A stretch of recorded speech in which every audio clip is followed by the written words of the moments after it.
kami ng laruan. Hindi niya alam kung 1 pesos. Magkano kalaki. Yun na ang hinihingi. Sa mga nairegalo kayo ni Manny, ano pinaka-paborito? Yung sa akin lang, yung pagmamahal, saka maging hateful na sa akin. Yun lang. Only one lang. Walang number 1, number 2. Wala na.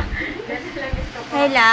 Pero sa bagay naman na bigay na, ang dami rin kami nabigay. Pinaka-meaningful. Yung relo lang na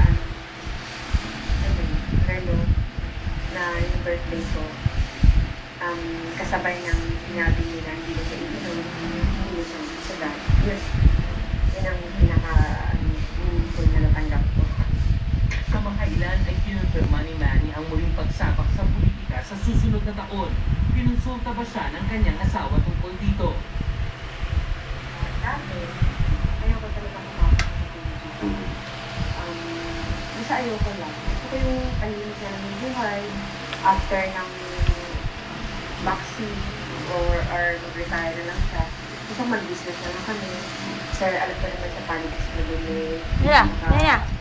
Hala. Magiging blessing Lilo. na rin siya. Alam ko naman. Hala. So, nung sinabi naman niya na talagang gusto niya, okay lang ako. Kasi ayoko naman yung maging kontrabida sa gusto niyang gawin. Wala ka sa support natin kung saan siya. Samantala, habang naghihintay sa susunod na laban ni Manny,